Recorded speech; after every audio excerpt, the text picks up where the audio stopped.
아, 반갑습니다. 자, 기도하겠습니다.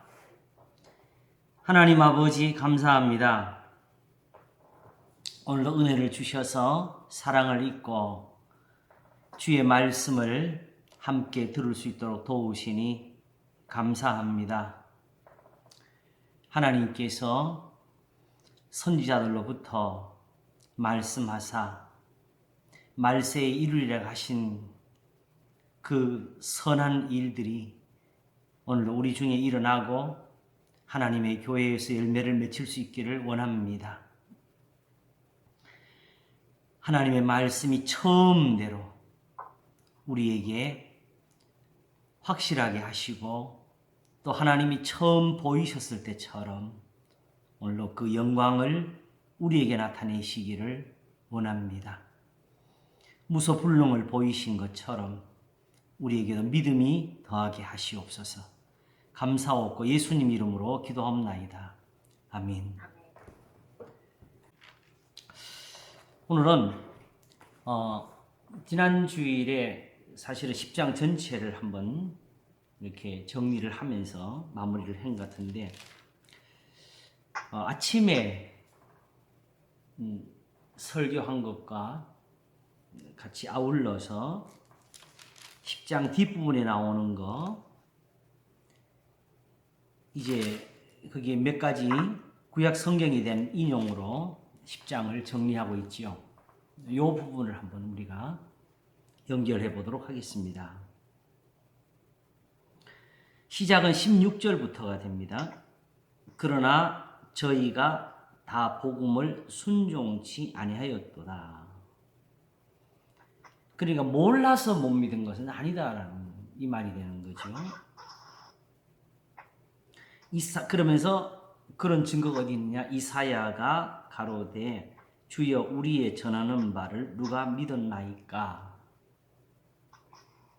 하였으니 그러므로 믿음은 들음에서 나며 들음은 그리스도의 말씀으로 말미암았느니라 했고, 그리고 결국 이사야가 와서 전한 것은 단순한 우리가 생각하는 그런 종류의 예언이 아니었다는 거죠. 그들에게 가르침과 회개함을 주고자 함이었습니다. 그러나 내가 말하노니 저희가 듣지 아니하였느뇨 그렇지 아니하다. 그 소리가 온 땅에 퍼졌고 그 말씀이 땅 끝까지 이르렀도다 하였느니라 했는데, 구약 성경의 시편 19편이죠. 그죠? 네. 그 소리가 온 땅에 통하고 그 말씀이 세계 끝까지 이르도다 했는데, 거기서 본래 완료로 기록되었으니까 이렇게 써도 무방한 것 같습니다.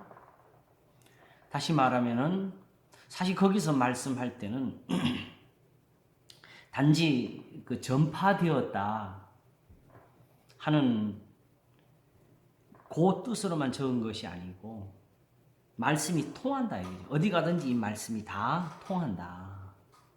날은 날에게 말하고 밤은 밤에게 지식을 전하니 언어가 없고 들리는 소리도 없으나 그 소리가 온 땅에 통하고 그 말씀이 세계 끝까지 이르도다 해서 실로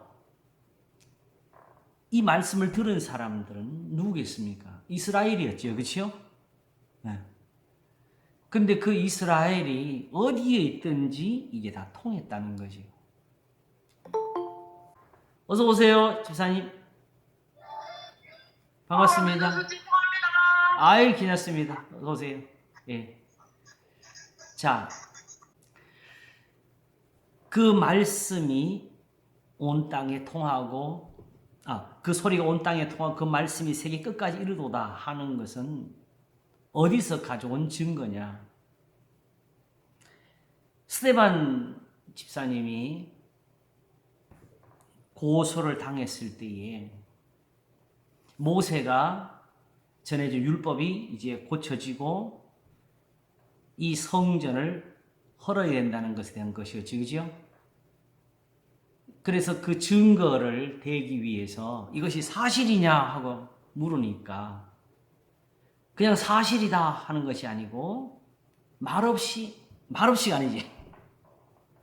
다른 변명이 없이 오직 창세기로부터 시작해가지고 아브라함의 일로부터 출애굽을 하는 그 과정을 다 이야기를 합니다. 단지 그렇게 말씀을 전하는데 유대인들은 이를 갈면서 쥐를 맞고 돌로 쳤지요. 제가 오늘 아침에 사도행전 2장을 읽으면서 그랬는데 사도 베드로가 요엘로부터 시작해서 예수님의 부활을 말씀하니까 저 사람들은 듣고 마음에 찔렸다 그랬는데 정확히 말하면 저도 이 순간까지 그 말씀을 읽으면서 그렇게 마음에 찔려본 적이 사실은 없어요. 그 차이가 뭐냐? 우리는 그 말이 뭔지도 모르는 거고 그 사람들은 그렇게 말하면 바로 알아들을 수 있는 거고 그런 거죠. 그게 바로 이스라엘의 복이라고. 그러므로 아브라함의 일을 말하면 그들에게 무엇이 들어갔느냐? 갈대아 우르부터 하란에까지 오는 동안에 그때는 성전이 없었어요. 그때는 이스라엘이 지금 하나님 앞에 드리는 그런 제단도 이런 어떤 율법의 그런 규례도 없이 오직 하나님의 택하심과 부르심을 입었고 하나님이 그를 부르실 때 예루살렘에서 아브라함아 아브라함아 하면서 멀리 음성이 전달된 게 아니고 갈대아 우르에서 하란에서 부르셨다고요. 그리고 가나안 땅에 왔어도 아직까지 예루살렘이 정해진 것도 없고 성전이 세워진 것도 없이 하나님이 아브라함과 동행하셨고 그 후에 또 야곱은 어떡합니까? 바단 아람으로 내려가잖아요. 그런데 거기에 하나님이 동행하셨다고요. 성전이 없어도.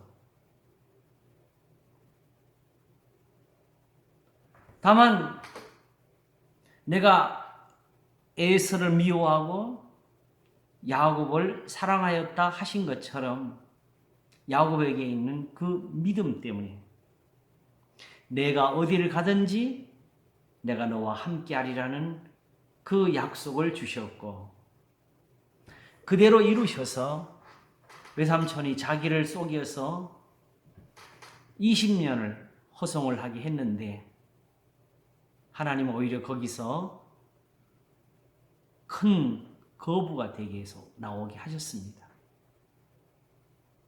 사실 그 마지막 순간에는 매우 위험했지요. 외삼촌도 그랬고 외삼촌의 아들들도 그랬고 저놈이 우리 거 다 뺏어간다고 훔쳐간다고 죽이려고 사실 한 거였어요. 그래서 나중에는 막 쫓아왔잖아요. 그렇죠? 라헬이 그 드라빔 숨긴 거 사실 그게 들통났으면 아마 죽였을지도 몰라요.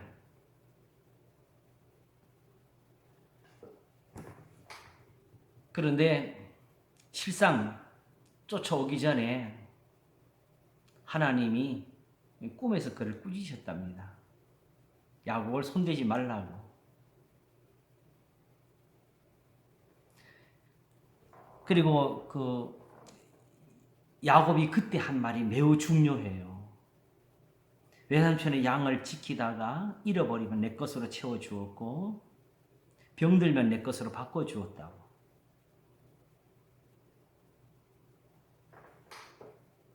이게 믿음이지요.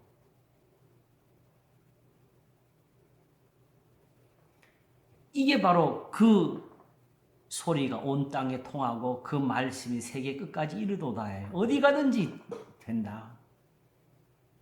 제사나 예물이 아니라 이 믿음으로 되는 이것이 있다고. 바로 이 야곱이 가졌던 이 신앙, 이 믿음이 지금 예수님으로부터 우리가 얻는 은혜라고. 그래서 그리스도 예수 안에 있는 자에게는 결코 정죄함이 없나니라고 한 것입니다.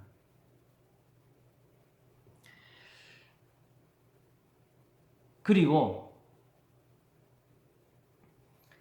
또 나중에 요셉이 또 애굽에 팔려가지요. 거기서는 그야말로 아무것도 할 수가 없었어요. 그의 발이 쇠사슬에 묶여 있었고 노예로 팔려가서, 제가 한번 요셉이 할 수 있는 것이라는 그런 설교를 한 적이 있는데 아무것도 할 수가 없다는 거였어요. 자기 스스로 하다못해 우리는 말이죠, 목사라도 무슨 걱정이나 염려나 어려움이 생기면 뭔가 생각을 하려고 애를 써요.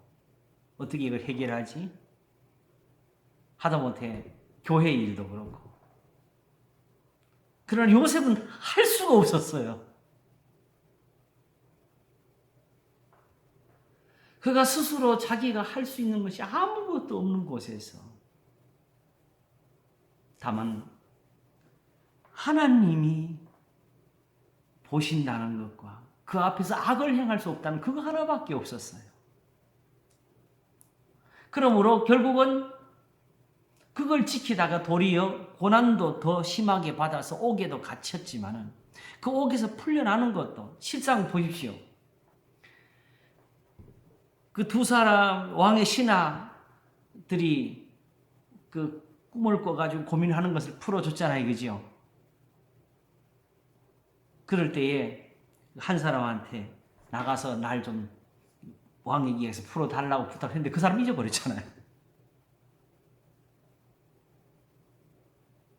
결국은 하나님이 바로에게 역사하실 때까지 요셉이 스스로 할 수 있는 것은 아무것도 없었고, 그러나 그가 거기서 다른 사람들처럼 불평하거나 원망하거나 이렇게 했다게 되면 또 소망이 딱 끊어졌겠지요.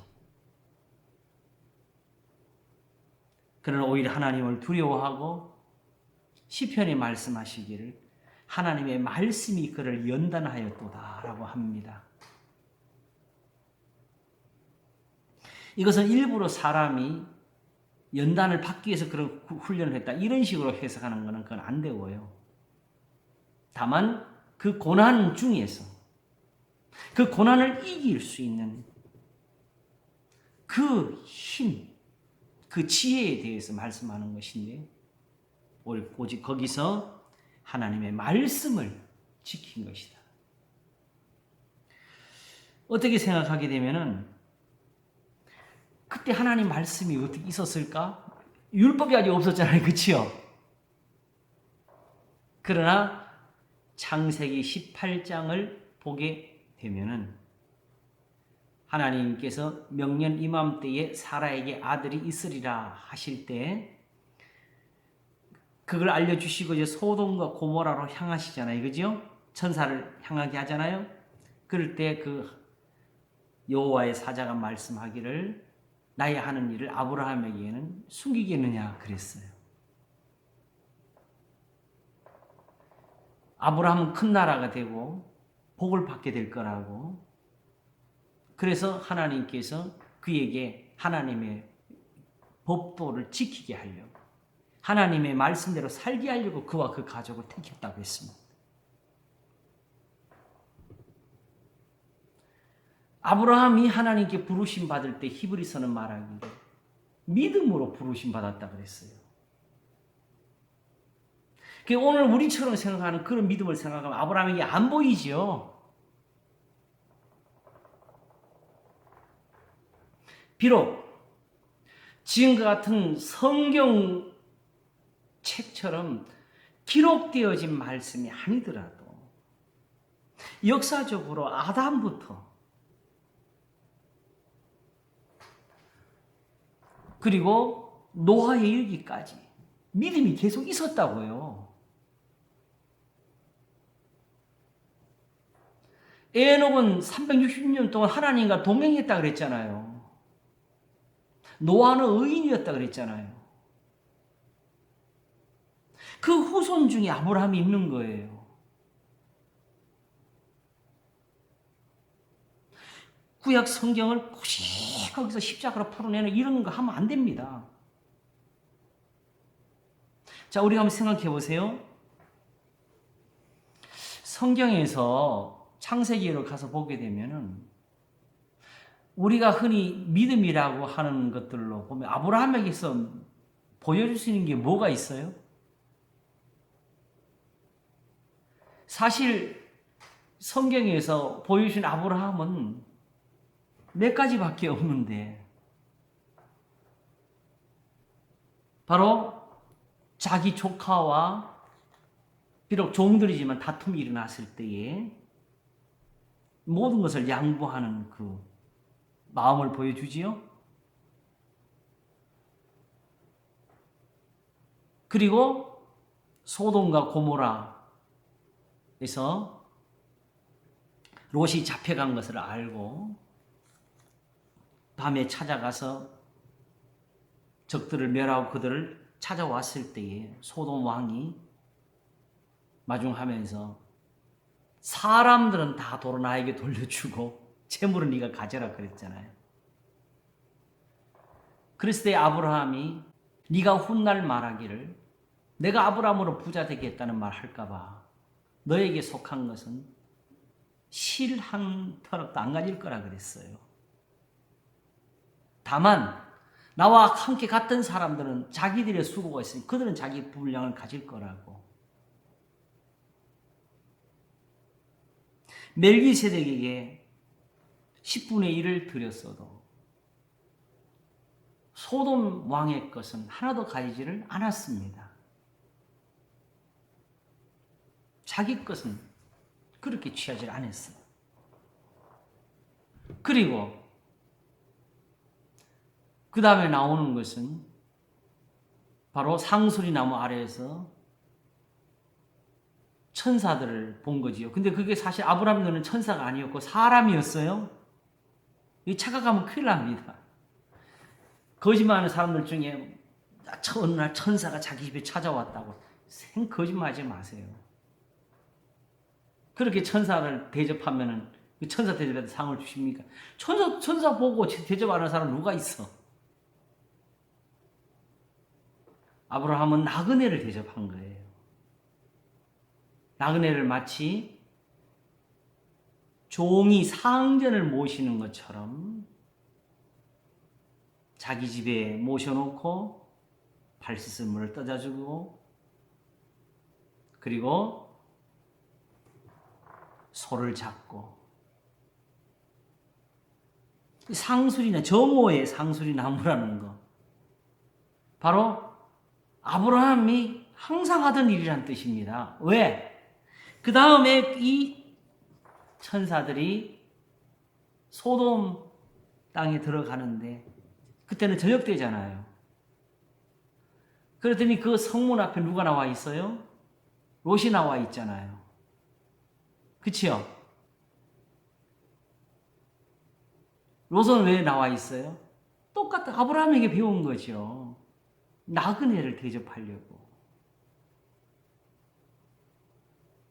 이때는 여관이 있던 시절이 아닙니다. 호텔은 말할 것도 없고 그러므로 하나님께서 선한 일을 이스라엘로 알게 하실 때에 가장 대표적으로 말하는 게 고아, 과부, 나그네입니다.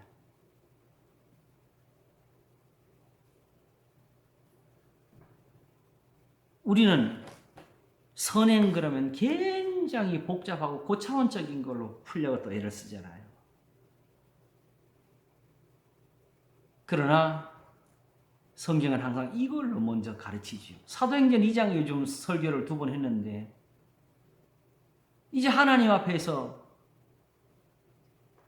돌이킨 사람들이 하는 일에 가장 두드러진 게 뭐였습니까? 바로 가난한 사람들에게 나눠주는 거였잖아요. 알고 보면은 성경의 흐름이 있어요. 욥이 결국 하나님 앞에서 지킨 것도 그거였어요.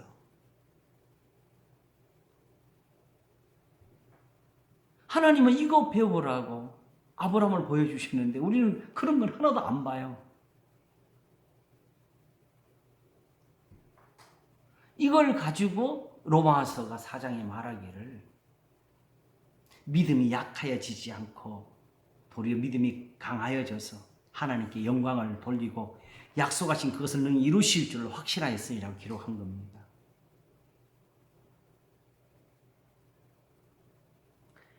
전에 이미 한번 말씀을 드렸는데 15장에서 한 사건이 크게 있죠. 우리가 주목하는 것 중에 하나인데 왜냐하면 거기서 내 자손이 이와 같으리라 하늘의 별을 보여주시면서 거기서 그냥 온 비밀을 다 풀어낼 예를 쓰지만은 그건 단순한 거예요. 내 자손입니다. 지금 사실 아직까지 자식이 하나도 없는 사람에게 이 맹세를 해주신 거예요. 그러므로 또 아브라함이 이것을 믿었고 그 증거가 어디 있죠? 믿었으니까 그 믿음이 변하지 않고 계속 선행으로 나오는 거지요. 그리고 거기에 기록되기를 아브라함이 하나님을 믿음에 이것을 그에게 의로 여기시고라고 거기에 붙여놨어요. 그렇죠?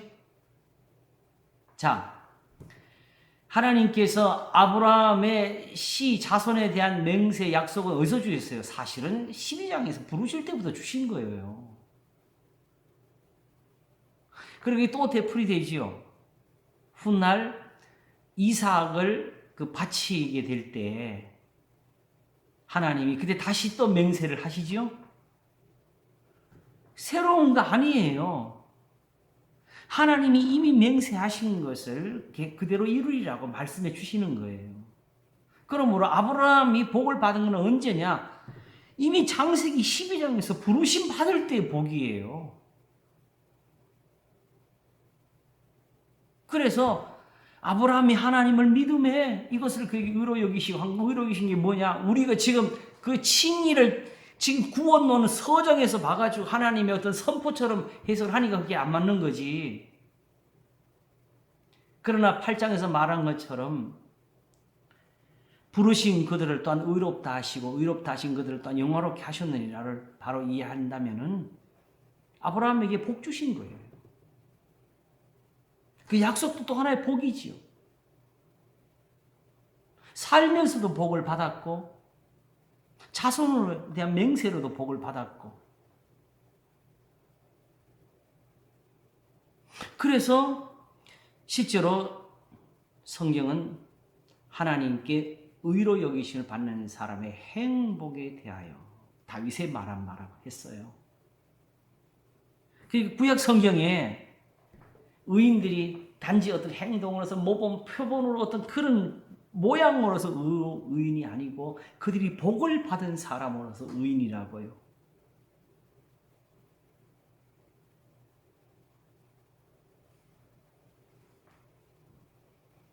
그렇게 이미 하나님의 말씀이 아브라함에게 통했고 이삭과 야곱과 요셉에게 통했고 그리고 그 말씀대로 하나님께서 애굽에서 그 자손들을 인도해 내실 때에 그 순간에는 모세가 있어가지고 정말 흠이 없는 사람들처럼 하나님께 복을 받았다고요.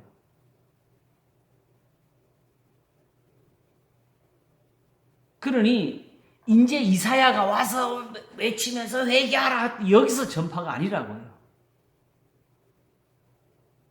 그리고 아까 말씀드린 것처럼 지금 같은 최고로서 하나님 말씀이 없을 때도 아브라함에게 믿음이 있었다는 거. 노아까지 그리고 아브라함까지 이 믿음이 왔다는 겁니다. 그래서 믿음은 바라는 것들의 실상이요 보지 못하는 것들의 증거니 선진들이 이로써 증거를 얻어내야 할 때 어디서부터 시작해요? 아벨부터 시작하잖아요. 그치요? 네. 믿음이 없이는 기쁘시게 못하나니 하나님께 나아가는 자들은 반드시 그가 계신 것과 또한 그가 자기를 찾는 자들에게 상 주시는 이심을 믿어야 할지니 할 때 바로 에녹에서 바로 그 말이 나왔어요. 그리고 노아가 나오게 되고 아브라함이 나오게 되고 그리고 그 믿음은 결국 13장에 가게 되면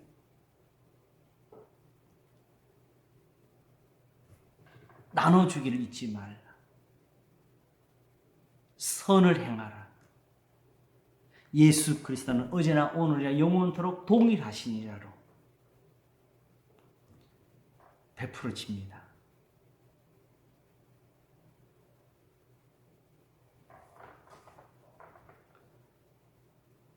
그러므로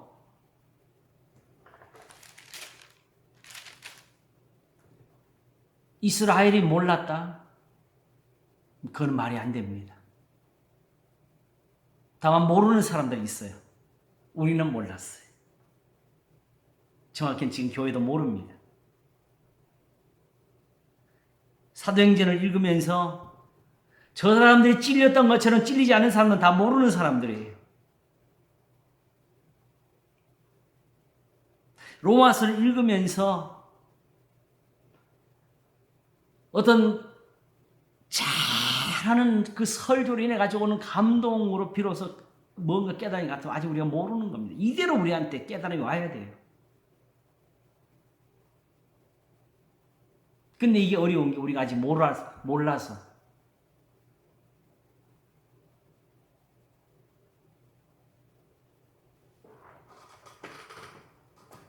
그래서 19절을 읽기를 그러나 내가 말하노니 이스라엘이 알지 못하였느뇨 먼저 모세가 이르되 내가 백성 아닌 자로서 너희를 시기나게 하며 미련한 백성으로서 너희를 노엽게 하리라 하였고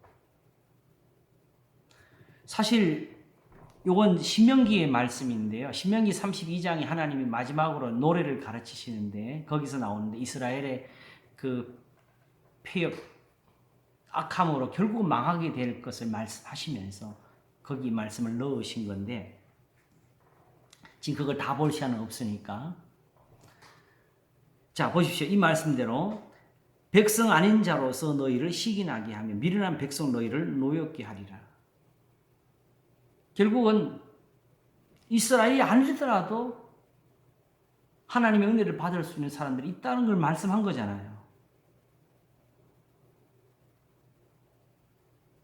그게 지금 현실로 말하면 지금 이방인들이 우리가 지금 사실은 이렇게 예수님 믿는 것이 해당되는 거지요. 그리고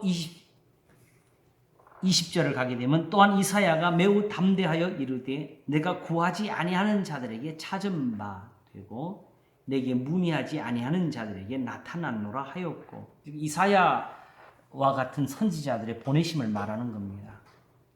언제 저들이 나를 불렀느냐 나를 찾아서 우리한테 좀 오셔서 좀 가르치달라고 했느냐. 이어지는 21절에 보는 것처럼 순종치 아니하고 거스레 말하는 백성에게 내가 종일 내 손을 벌렸노라.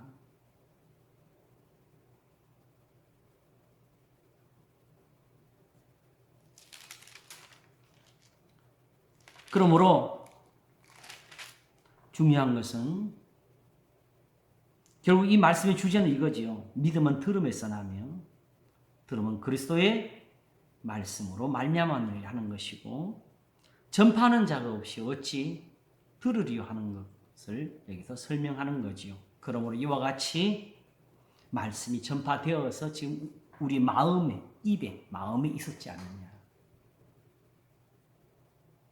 하나님이 갑자기 예수님이더라는 건 절대 아니었다.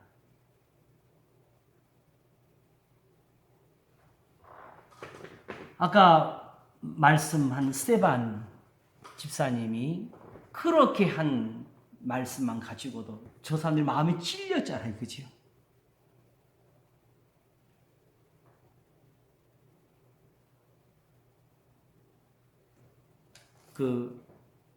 제가 신학교 있을 때 설교학을 가르치던 어떤 교수님이 스테반을 예를 들면서 한 말이 기억이 나는데,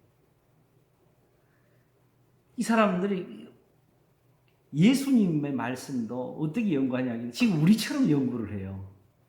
예수님이 공중에 나는 새를 보라, 초점을 쫙 끌어가지고 이렇게 어디 설교학을 거기서 풀라고 해요.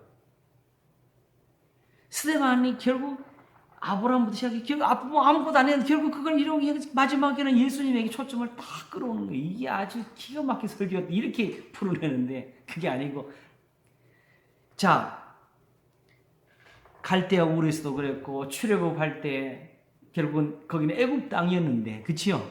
그리고 광야에서 통했잖아요, 그지요? 그리고 십계명은 시내산에서 받았잖아요. 결국 성전은 가나안 땅에 들어와서 다윗 때까지도 못 세우고 솔로몬이 세운 거였잖아요. 그러나 그런 성전이 세워진 다음에도 하늘은 나의 보좌요 땅은 나의 발등상인 너희가 나를 위해 무슨 집을 지을까 하시면서 꾸짖는 것이 이사야였어요.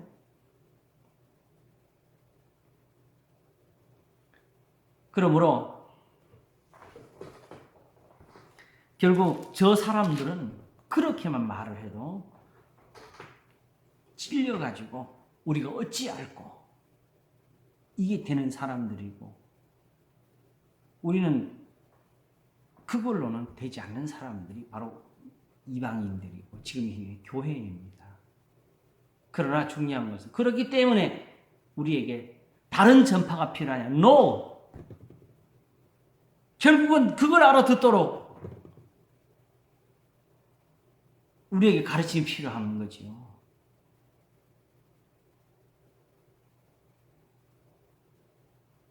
지금 우리도 다시 교회가 하나님이 처음 세워진 그 모습대로 세워져야 되는 게 그게 하나님 뜻이 아니겠어요? 이제는 지금 그게 안 통한다.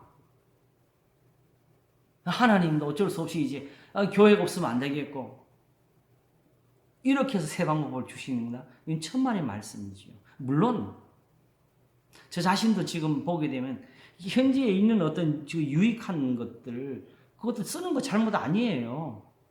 저도 늘 지금 어떻게 하면 저 뒤에다가 큰 TV 하나를 지금 달까 지금 생각을 하는데, 왜냐하면 영상 프로젝트를 하는 것들은 늘 보면 한 글씨가 흐리고 이게 한계가 요즘 많이 좋아졌어요. 그래도 근데 아예 그냥 나는 TV 화면을 달자, 그 큰 거 나올 때까지 좀 기다리는 편인데 지금 한 80인치 넘는 게 나온 것 같아서 한번 지금 기회를 보고 있습니다. 왜냐하면 모인이 몇 분 있어 항상 예배 시간에 그분들을 찾게 하는 게 너무 사실 나도 이제는 미안해요. 그 자체가 뭐 나쁘다 이런 것보다도 본질적으로, 그러나 무엇을 하든지 그 프로젝트 화면에도 이 말씀이 나가야 된다고요. 그래서 저 때에 예루살렘 모였던 사람들이 우리가 어찌할꼬 하든 그 어찌할꼬가 우리에게 같이 나와야 되는 거예요.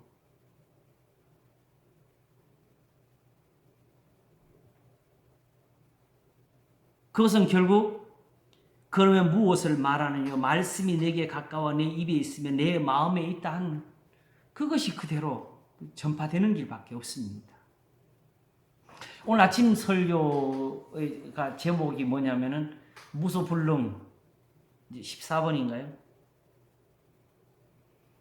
무소불능이 안 끝나네요. 끝나고 나면은 오히려 거기서 새로 이제 내 알아서 성경 전체가 무소불능이야. 그러니 오히려 이것 때문에, 이 무소불능 때문에 오히려 성경이 좀 잘 보여요. 오히려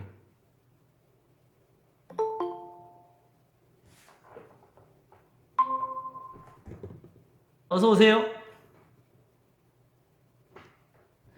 반갑습니다.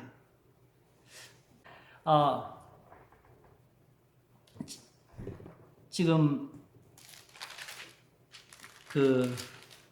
하나님 말씀이 온 땅에 통하다는 그 말씀, 로마서 10장 뒤에 있는 말씀 가지고 지금 풀었습니다. 구약의 아브라함부터 모든 사람들이 다 이 말씀 가지고 이미 하나님 앞에서 살았고, 그래서 이스라엘은 이걸 알았다는 거, 그리고 사도행전 2장처럼 그렇게 말해도 그들은 찔리는 거고, 우리는 그걸 모르기 때문에 우리는 봐도 안 찔리는 거고, 그래서 성경은 정말 말 잘하는 그 말의 잘함으로서 전달되는 게 아니라 있는 그것이 이대로 전달이 돼야 된다는 걸 지금 말씀하고 있습니다. 결국 우리도 똑같이 그 자리에 들도록 다시 성경을 풀어야 되고, 이 말씀이 그대로 살아서 우리에게 전달되도록 우리가 그렇게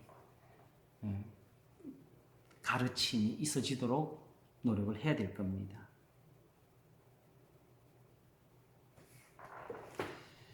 자, 아침에는 무엇을 말했냐게 되면은, 오늘 아침 제목이 이거죠. 예언을 하고 환상을 보고입니다. 그 사도행전 2장을 이제 잠깐 펼쳐놓고 오늘 이 10장의 뒷부분에 대한 마무리를 우리가 하도록 하겠습니다. 사도행전 2장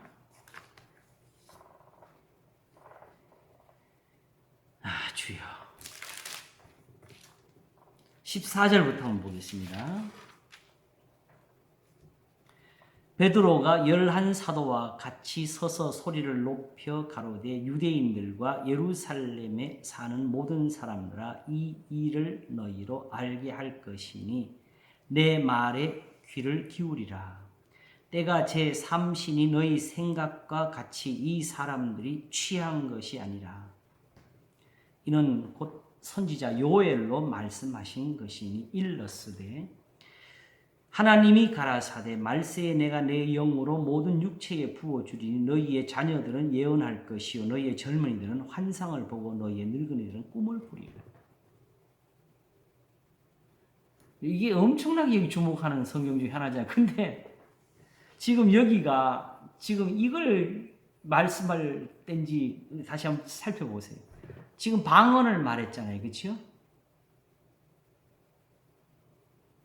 방언을 말했어요. 방언을 말하고 거기에 놀래가지고 다 우리 각 나라 말로 듣는다고 놀라고 있는 자리에서 술 취한 것이 아니라면서 이걸 풀어주는 말이 요엘의 2장에 있는 말씀을 가져온 것입니다. 근데 이게 맞아요? 선지자 요엘로 말씀하신 것이라고. 이게 우리가 지금 술 취해서 그런 것이 아니라 이 말씀대로 된 거라는 거죠.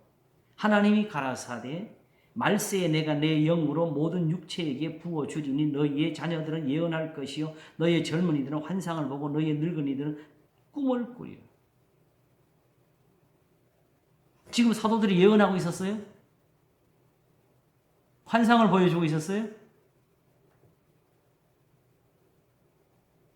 꿈꾼 이야기를 하고 있는 게 아니잖아요. 방언을 하다가 왜 이렇게 예언이라는 말로 이어지죠?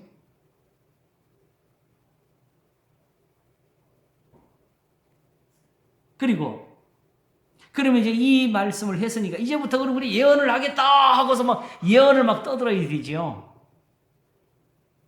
근데 그렇지가 않고 마지막 21절에 누구든지 주의 이름을 부르는 자는 구원을 얻으리라 하고, 이스라엘 사람들아 이 말을 들으라.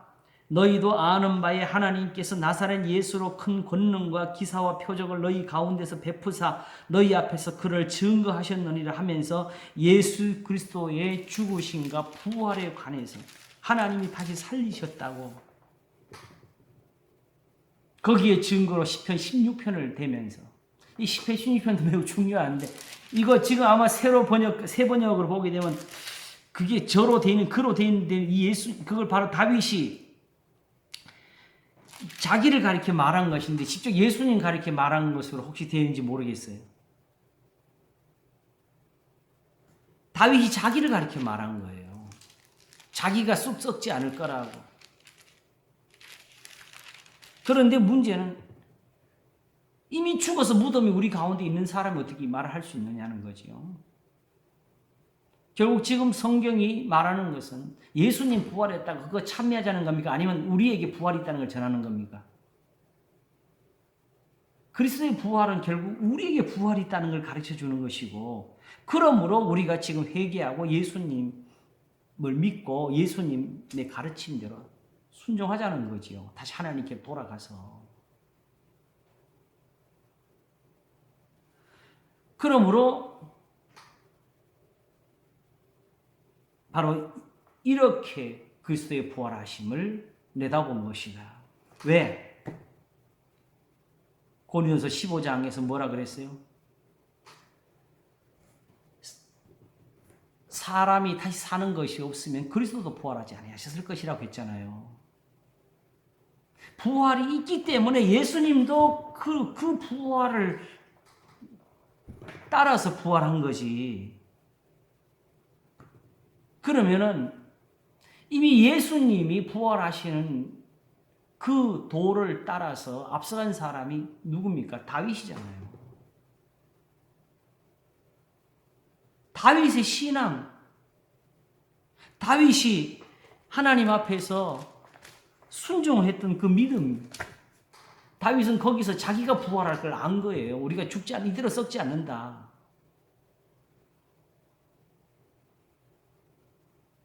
예수님의 부활은 예수님만 가지는 특별한 은사가 아닙니다.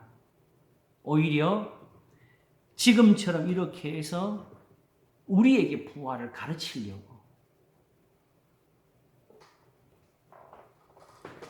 그래서 결국 36절을 가게 되면 결론은 이거지요. 그런즉 이스라엘 온 집이 정령 알제니 너희가 십자가에 못 박은 이 예수를 하나님이 주와 그리스도가 되게 하셨네. 이걸 전하는 거예요. 결국 예수님을 순종치 않음이 하나님을 거역한 거다.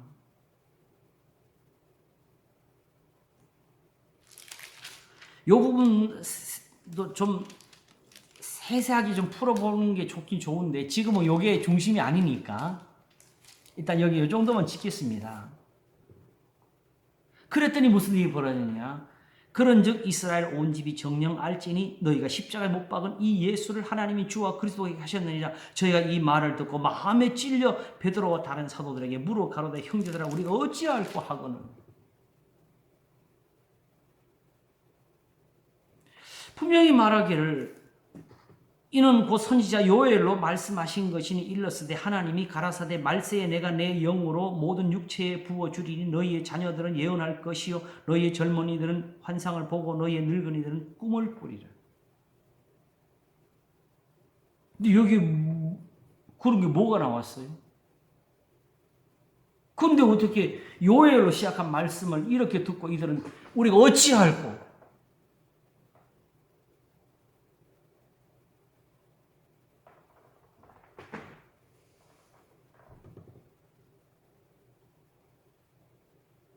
예언이라는 것은 그러므로 우리가 생각하는 그것과 다르다는 걸 알 수가 있어요. 그러니까 우리가 그동안에 많이 한 것 중에 뭡니까? 우리는 성경을 볼 때 세상의 것을 가지고 와서 늘 푼다 그랬잖아요. 그치요? 그러니까 예언도 영어로도 그렇고 어디서 쓰이든지 세상 사람들이 말하는 그 예언과 다른 예언이 성경에 있는 거예요. 우리는 그저 오늘 아침에 설교할 때 그랬는데 예언하면 점치는 거 생각나죠? 그랬어요.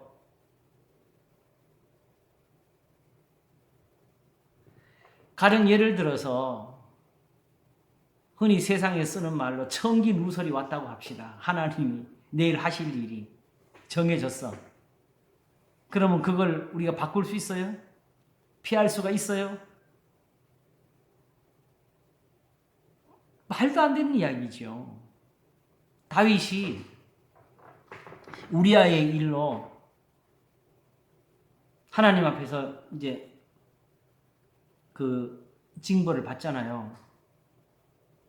압살롬이 반란을 일으키고 마침내는 그래서 이제 쫓겨가게 되는데 그때 제사장들이 하나님의 법궤를 메고 나오니까 그 법궤를 원래 모시던 대로 계신 곳에 갖다 두라고. 하나님이 만일 기뻐하시면 내가 돌아와서 그 계신 데를 뵙게 될 것이고, 그러면 하나님이 나를 싫어하신다면 이제 못 보는 거 아니냐. 그 생각, 그러니까 모셔가야지. 우리 생각 이래 되죠. 다윗은 그것이 아니죠. 만일 내가 다윗을 싫어한다 하시면 내가 어디로 피하겠느냐. 주의 종이 여기 있사오니 선히 여기시는 대로 하시옵소서 했습니다. 그런데 무슨 예언을 가지고 사람들의 앞니를 말하고 화와 복을 논해요. 아직 예언을 쓰고 있다면 그 사람들은 마땅히 교회에서 나가야 됩니다. 그리고 성경에 있는 예언도 그렇게 푸시면 안 됩니다. 자, 우리가 일찍이 예언이라고 떠오르는 것이 어디냐 하게 되면은 창세기에 있죠. 창세기에 야곱이 자기의 아들들을 불러놓고 그들의 당할 일들에 대해서 말하는 게 있죠. 그렇죠? 근데 그걸 성경은 축복이라고. 근데 그 예언, 그것이 축복과 그 예언이 함께 어울려져 있는 것이 거기인데, 실제로 거기를 읽어보게 되면은 요셉하고 유다를 빼놓고는 거의 저주를 받는 것 같아. 그렇죠?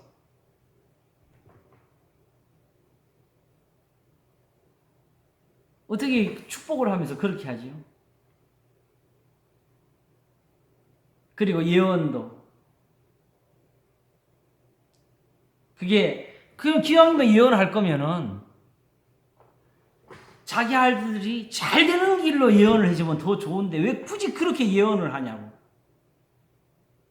아, 예언이니까 어쩔 수 하나님이 막 시켜가지고 이렇게 말을 해야 돼 이렇게 한 겁니까?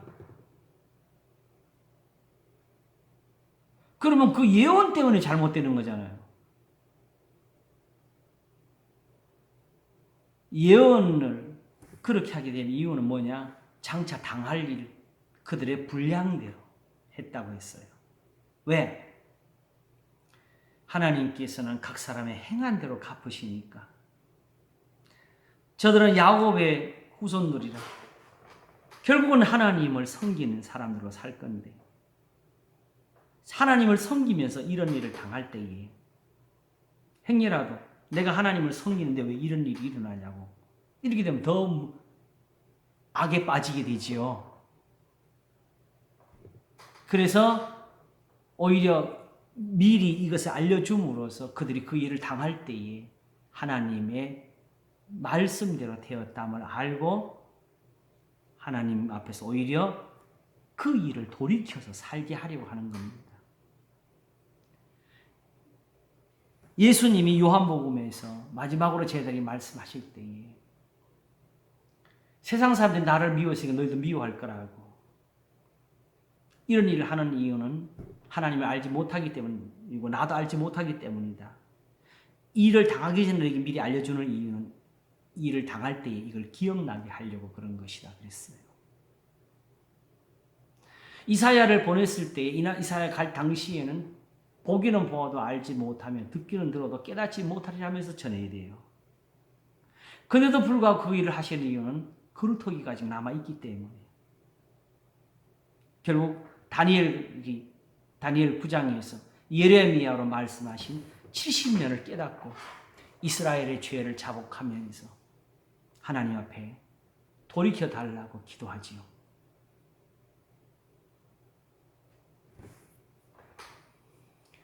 아침 설교는 제가 예언에 대해서 비교적 조금 상세하게 좀 풀었던 것 같습니다.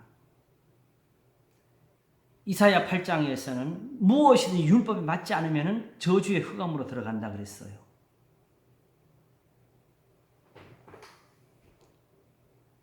그런데 율법이 이미 존재하잖아요. 율법이 없어요. 있잖아요. 내 입에 내 마음에 있다 있잖아요. 그러면 예수님 말씀처럼 율법의 1.1핵이라도 반드시 변하지 않고 다 이루어지리라 하는 건데 여기 무슨 예언이 존재해요? 그러므로 우리가 생각하는 예언은 없습니다. 다만 우리의 앞일에 대해서 알 수 있는 것은 율법에 있습니다. 하나님 율법을 말씀하실 때 마지막에 이스라엘을 두고 축복과 저주가 여기 있으니까 너희들이 선택하라 그랬지요.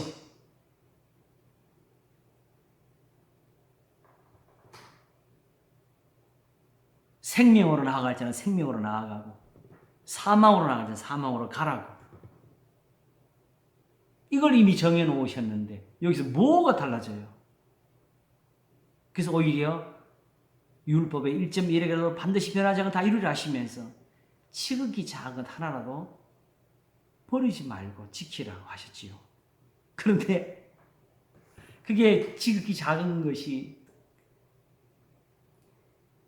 사람들의 보기에 상대적인 것이니까 예수님이 그 말씀하실 때에 내 이웃을 내 몸과 같이 사랑하라 하신 그 제일 큰 걸 너희가 버리고 있다고 사실 말씀하는 거였어요. 성경의 가장 작은 것이 가장 큰 계명이 됩니다.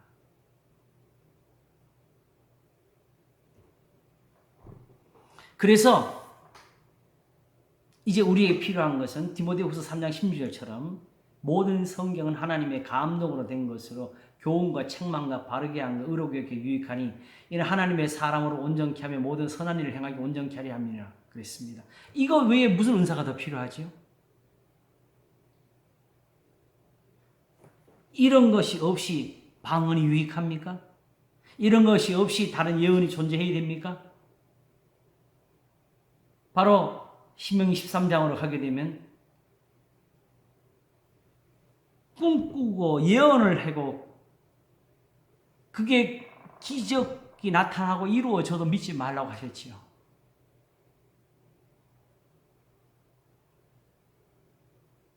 오직 하나님을 경외하고 그 명령을 지키라고. 그러므로 우리한테 필요한 것은 무엇이 필요하냐? 성경 말씀이 필요합니다. 율법의 가르침이 필요합니다.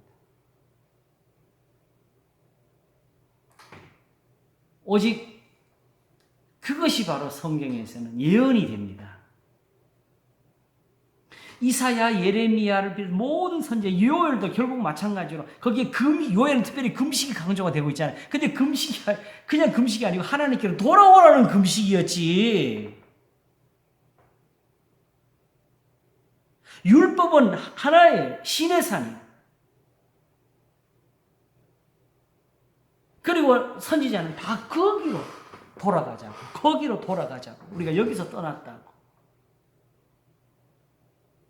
그들에게 재앙이 있을 때, 하나님의 진노가 있을 때,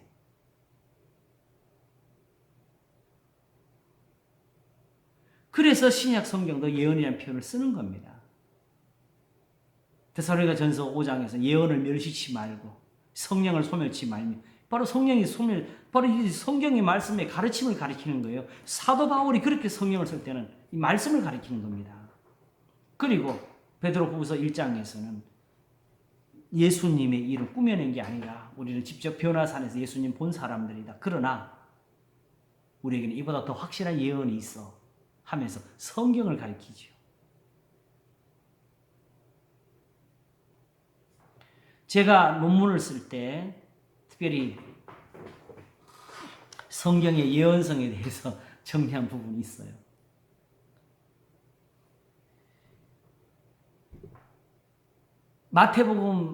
마태복음에서 예수님에 관한 말씀을 구약에서 가지고 왔는데 실제로 구약으로 돌아가게 되면 전혀 예수님을 가리킨 말이 아니라는 거예요. 임마누엘은 예수님이 아닙니다. 거기서는 이사야의 아들이에요. 그리고 베들레헴에서 2살짜리 이 아기가 죽는 거, 라헬이 슬퍼함 애곡함이라는 그 예언이 아니고 그거 가봐도 이미 그때에 예레미야 때에 이루어진 일에 대해서 쓴 거예요.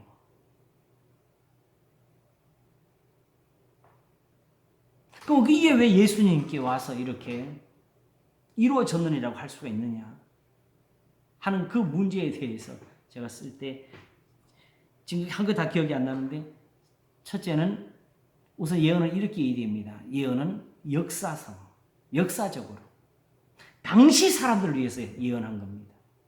지금 다니엘을 보면서 지금 말세 이걸 맞추는 사람들 있잖아요. 그때 사람들은 지금 그걸 기다리는 게 아니고 우리가 언제 다시 예루살렘으로 돌아갈 거 그걸 기다리고 사는 사람들이에요.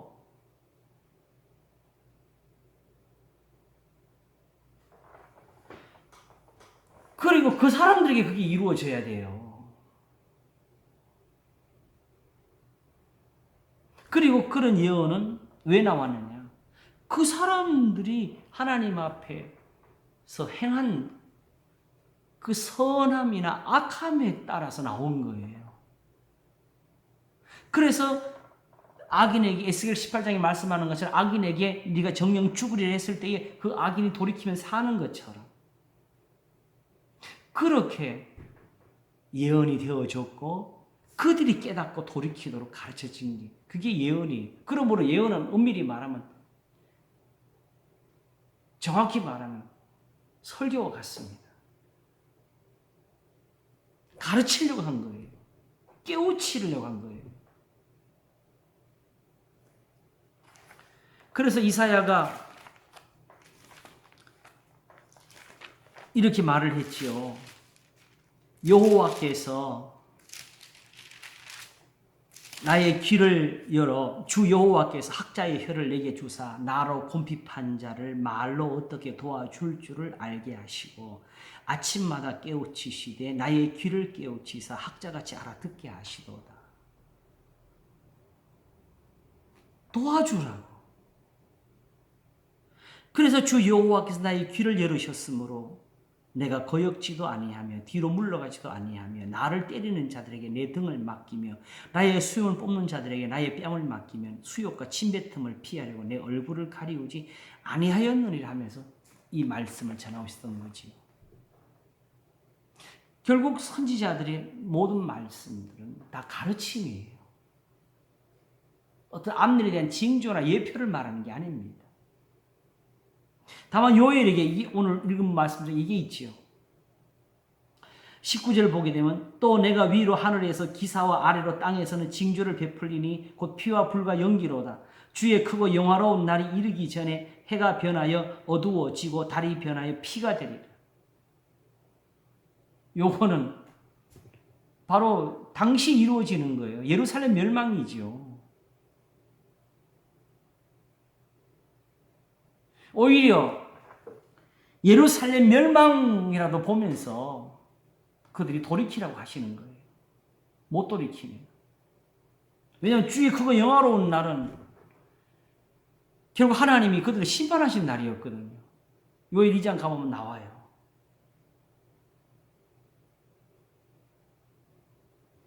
그러므로 지금 이 사도행전에서 보게 되면 오히려 이들은 이 증거를 본 거죠. 이 요엘의 이 말씀대로 우리가 망했다고.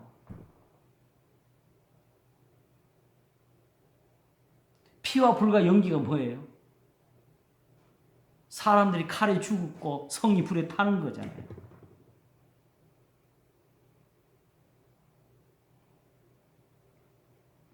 근데 결국은 구원은 어떻게 얻어요? 이 말을 하면서 나온 말이 주의 이름을 부르는 자는 구원을 얻으리라 그랬어요. 그렇죠?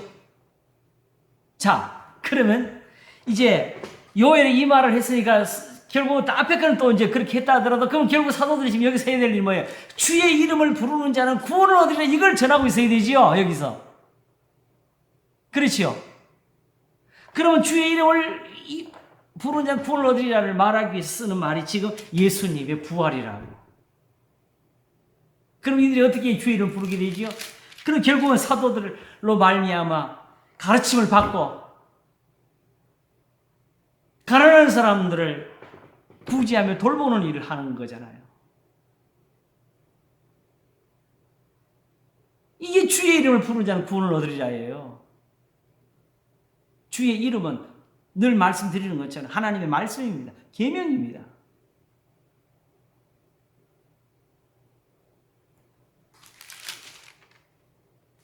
자, 그렇게 해서 본질적으로 1차적으로 모든 예언은 당시를 예언하게 되는데, 근데 그것이 왜 예언으로서 이렇게 신약에까지 오게 되느냐 하게 되면 다른 무엇보다도 바로 하나님의 변치 않으심입니다. 역사적이기 때문에 그게 오히려 되는 거예요. 하나님이 그 일을 하신 것은 그때 그 사람들이 악을 행해서 그랬어요. 그러면 그 후에 동일하게 악을 행하는 사람들이 또 동일한 벌을 내리실 것입니다. 그와 같이 아브라함과 같이 믿음을 가진 사람들은 아브라함의 복을 주실 것입니다. 그래서 아브라함에게 의로 여기시다 기록된 것은 아브라함을 위한 것이 아니요 의로 여기시는 받은 우리도 위함이니 곧 예수 우리 주를 죽은 자 가운데 살리시는 믿는 자들에게는 예수님을 다시 살리시고 믿는 사람들의 믿음 속에 아브라함이 들어가 있는 거예요. 그러면 예수님 믿는 사람들은 지금 어떤 모습이 되어 있어야 돼요? 아브라함이 되어 있어야 됩니다. 그 나그네를 대접하던 사람. 하나님의 약속을 의심치 않고 그냥 선행이라는 어떤 칭찬을 받기 위한 것이 아니고 하나님의 약속이 있는 믿음, 바라고 믿는 거였어요. 그러나 그런 것 없이 따로 이것만 놓고 하니까 하느냐 마느냐 거기에 이유를 대고 그래서 그리스도인들이 이런 걸 해야지 이런 해왔자 결국 높여봐 윤리밖에 안 나오고 믿음이 안 되잖아요.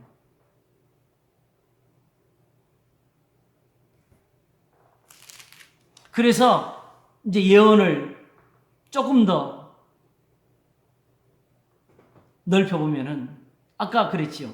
라헬이 슬퍼하며 통곡함이라는 그 예언이 예레미야로 가게 되면 예레미야 당시에 이미 예루살렘이 망해서 사람들이 죽고 포로로 잡혀간 그 상황을 두고 이야기한 거라고. 거기도 예언이 아니에요. 근데 그것이 어떻게 예언이 되느냐?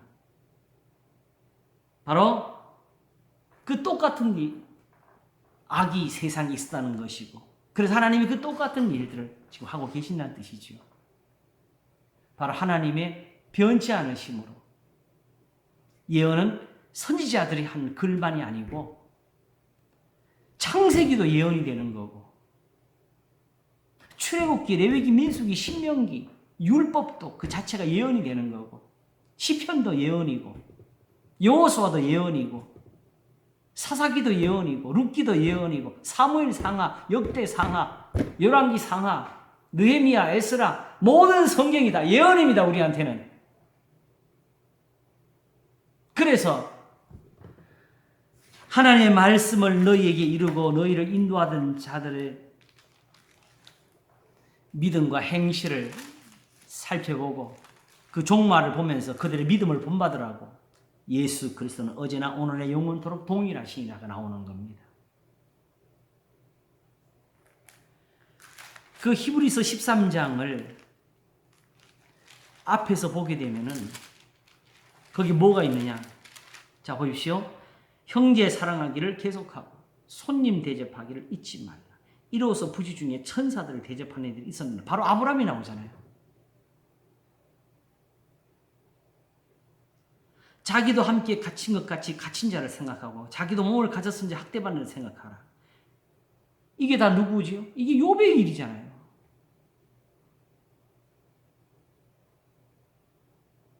그래서 결국은 제사와 예물이 아니다. 이러므로 우리가 예수로 말미암아 항상 찬미해서 하나님께 드리자. 이는 그 이름을 증거하는 입술의 이름, 교훈이죠. 어떻게? 오직 선을 행함과 서로 나눠주기를 잊지 마라. 이 같은 제사는 하나님이 기뻐하시는 거죠. 이제 놓고 보게 되면은 신약도 그렇고 구약도 그렇고 그 의인들이 사는 모든 곳엔 바로 이 삶이 있었어요. 단순했어요. 이걸 성경은 하나님이 의로 여기셨느냐는 그 의롭게 보시는 그 은사인데 우리는 의로움을 세상적으로 법정에서 무슨 선을 하는 것처럼 그렇게 여겨냈으니까 이게 안 되는 거지요. 하나님은 의롭다 하시면 바로 그대로 구원을 주시고 그대로 복을 내시고 모든 걸 돌이키십니다. 그래서 내일 일을 염려하지 말라. 내일 일은 내일 염려할 것이 한날 고생 그날이 족하니라는 교훈으로 마무리가 되는 겁니다. 다만 너희는 먼저 그의 나라와 그의 의를 구하라 하시면서 하셨지요.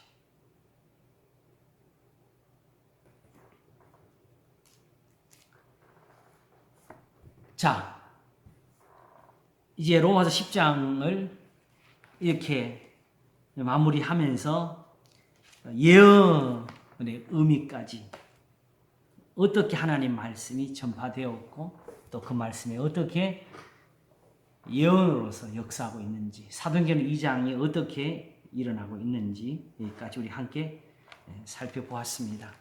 그러므로 중요한 것은 지금 우리에게 뭐가 필요하냐. 자, 여러분 지금 하나님의 교회가 출애굽기가 되면 안 됩니까? 예?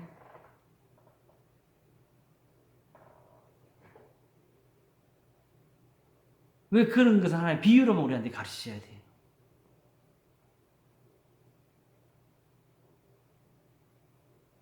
시내산에서 하나님을 보던 것처럼 지금 그렇게 음성을 들으면 안 됩니까?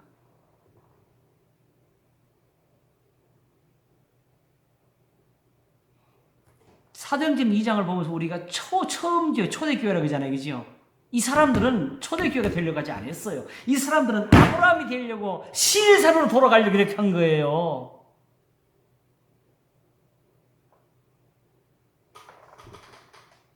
그러므로 신약이 구약의 성경을 놓고 교회라고 그러잖아요. 광야의 교회라고.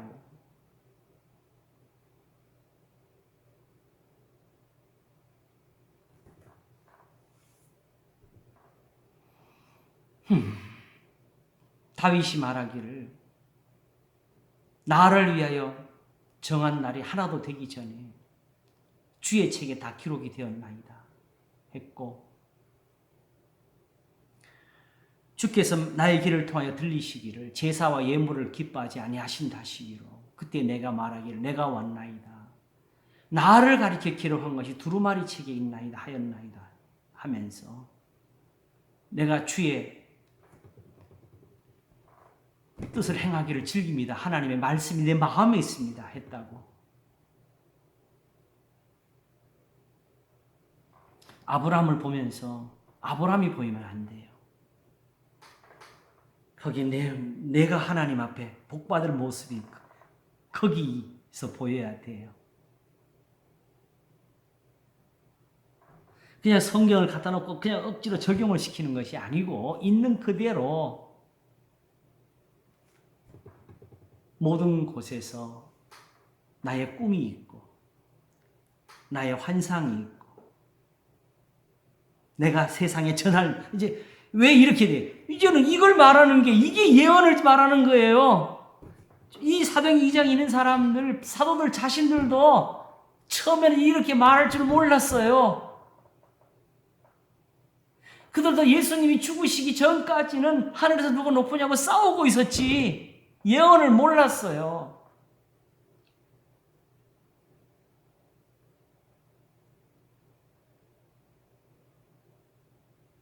그러나 이제 예수님이 다시 살아나신 것을 보았고 하나님이 그들에게 성령을 선물로 주시니까 방언을 얻었다는 기쁨이 아니고 이 성경대로 구원을 얻었다는 기쁨이 온 거지요.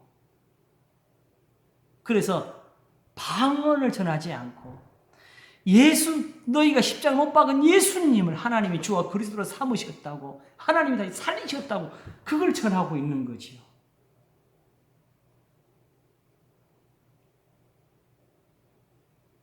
방언이라는 은사, 예언이라는 은사, 능력을 행하는 은사 그 자체가 나쁘다는 것은 아닙니다. 그러나 사랑이 없으면 아무것도 아닙니다. 그걸 배워야 돼요. 결국은 사도들은 이걸 했어요. 사도들의 저 때의 저 방언이 뒤에 이어지는 이 말씀으로 열매를 맺지 못했으면 아무런 의미가 오순절이 아무런 의미가 없는 거지요.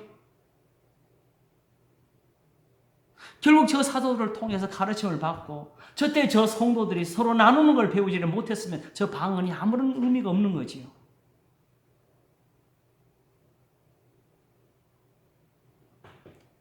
그래서 오늘 아침에 한 말 다 나오네. 고린도전서 14장에서 결론은 결국은 왜 이 말을 했어요?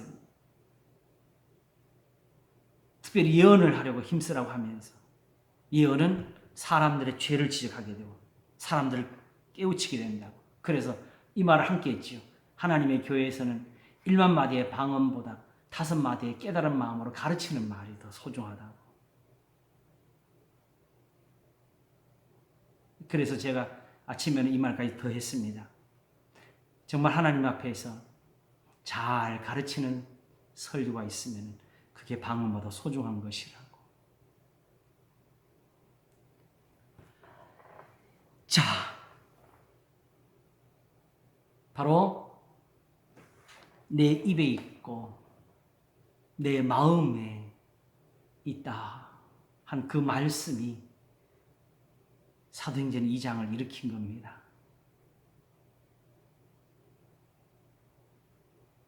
우리가 하나님의 의를 모르고 우리의 의를 세우려고 힘써 하나님의 의를 복종치 아니한 것에는 회개가 있었고 다시 그들이 버렸던 지식을 찾아서 하나님께로 돌아가고 있었던 모습이 바로 사도행전의 2장이고 사도는 지금 이 로마서를 통해서도 첫째는 유대인에게요 또한 헬라인에게라 하면서 주의 이름을 부르는 자는 구원을 얻으려는 그 말씀까지 여기에 더하고 있었습니다.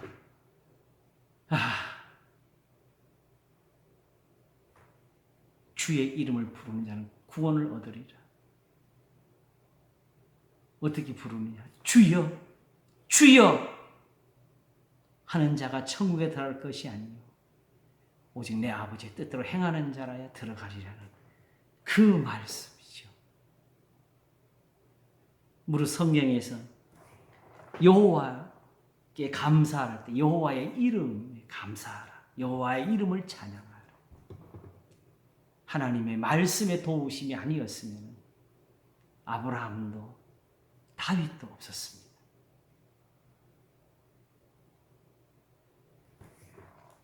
우리의 이름을 다윗이라고 고친다고 다윗 되는 것이 아니죠.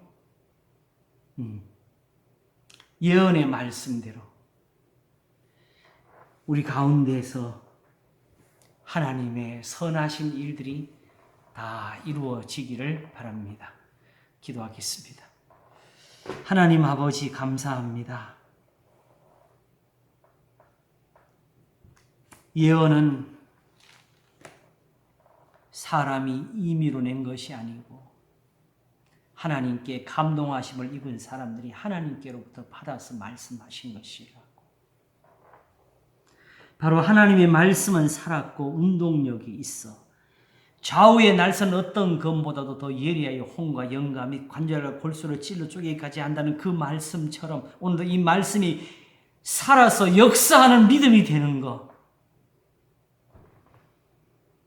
내 입에 있고 내 마음에 있다 하신 그 말씀은 우리를 가르쳐서 예수 그리스도를 주님이라 부르게 하십니다. 오늘도 우리의 왕이신 주님은 이렇게 우리를 깨끗게 하시는 주님이시고 우리를 새롭게 하시는 구주이시고 아브라함에게 의로 여기신 바 그 하나님의 복을 우리에게 주시는 주님이십니다.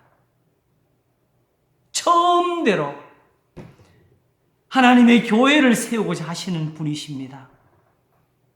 다시 시내산이 만들어지고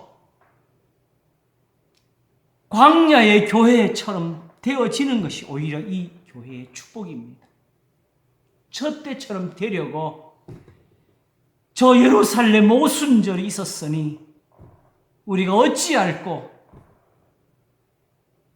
사도들로부터 가르침을 받고 모이기를 힘쓰면서 선행을 격려하고 저렇게 하나님의 뜻에 즐거워하였사오니 우리가 처음 하나님의 영광이 가득한 곳으로 돌아갈 수 있도록 복을 주시옵소서. 하나님이 이 자리에도 함께 계셔서 이 선한 것을 주의 뜻대로 이루시길 원하옵고 감사하오며 우리 주 예수 그리스도 이름으로 기도하옵나이다. 아멘. 수고 다하셨습니다. 감사합니다. 고맙습니다. 감사합니다. 할렐루야. 다음 주에 뵐게요. 네, 감사합니다. 네. 건강하시고요. 예. 안녕하세요. 예.